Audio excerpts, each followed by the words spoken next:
my misses this summer, as it turns out, is Kyren Williams. He's doing better than I expected. The reason why I was concerned was that he was coming off a 389 touch campaign, including the playoffs. And he topped out at 246 in college, actually in back-to-back years in college. And I thought that 389, or most of them were carries, I think about 350 or so were carries. It's a pretty heavy load for a running back. Many cannot, many will regress. I'll put it that way. Following a season like that, it's the usual for that to happen. Some are built differently. The Derrick Henrys of the world can do it again and again more often than not. But it was unclear that Kyren Williams could do it. And so the better bet was to play the percentages and bet against him. He's done quite well, despite the fact that he's not a major pass catcher as a running back. He's solid, not major, but solid. And the fact that, touchdowns, he's in a touchdown friendly offense when honestly, I thought this preseason, didn't think the Rams would be this good. If you did, congratulations. And I thought Blake Corum, and the rookie Jaquez Hunter would, one of those two, probably more likely Corum, would get more involved in the offense and they would ease into a 1A, 1B role. That was my thinking. And that Kyren Williams as a bell cow didn't make sense. What I find really interesting is that last year in 14 of his, I think it was 16 games, he had at least 15 carries. That's what got him to 389, or I should say 15 carries in the, during the regular season. I think he did it in both postseason games. I'd have to check on that. But that was the norm for him. And I had him on my team. I mean, he was fantastic. So no complaints from me. I was just very wary of him and entering this season. What I find really interesting is he started out that way in the opening weeks of the season. He was, I think he had like 55 carries in his first three games. He was on track to get close to the 400 that he had last year, or at least 350, including the postseason. Instead, in 8 of the last 9 games, he's had less than 15 carries. And this comes on the heels of the news that most recently that head coach Sean McVay would like to keep Williams fresh for the playoffs. And I mentioned this in passing on the blog today, and I wanted to dive a little deeper with the podcast for a few minutes because I find that really interesting, and because it seems that he's been keeping Kyren Williams fresh pretty much all year. After the first 3 weeks, something changed. You don't take a guy who has 389 touches, and then in the next season he has about 60 total, and 55 carries, about 60 total touches in the first 3 games, and then suddenly change course.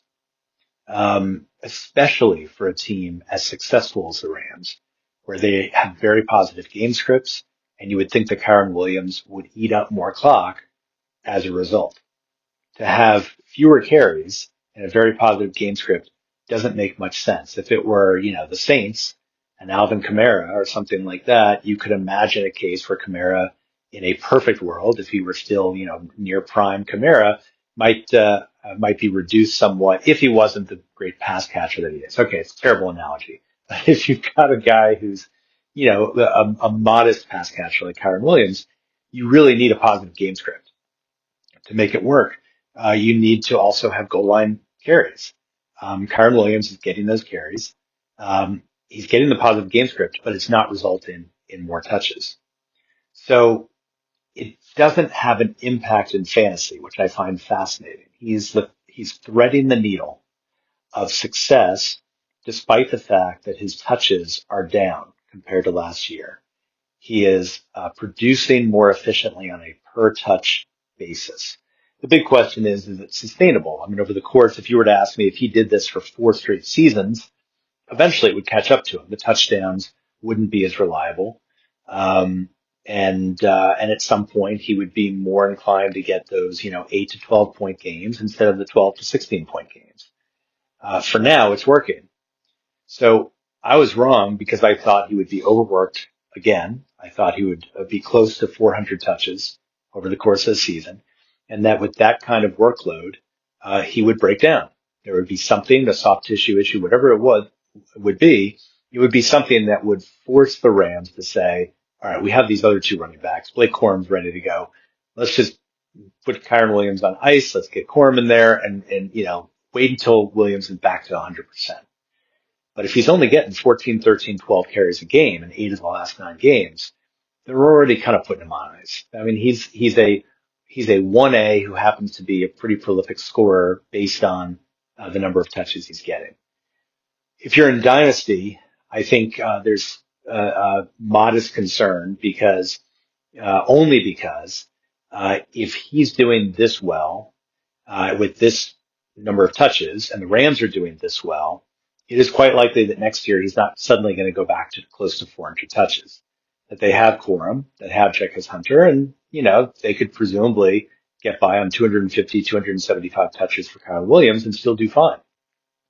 Aaron Jones was in a similar boat in Green Bay for years. I've mentioned this before. The Packers kept Aaron Jones' touches in check. And it was year after year after year. It was shocking how consistently he finished under, I think it was like 275 touches, or 300 touches, whatever it was. He was staying fresh, essentially. Then he goes to the Vikings, gets overworked, and you see the results of it. So Kyren Williams, it's a really interesting case with Dynasty. I am, I guess, still processing what it means. It's fascinating that here's a guy who's doing better than expected, in part because he's getting fewer touches than expected. It's counterintuitive, but it's worked this year. It just doesn't mean that it's sustainable. But if you have him, enjoy it while you can. I'm BJ Riddell, Fantasy Football for Winners. Follow me on the blog. Email me anytime. We'll see you tomorrow.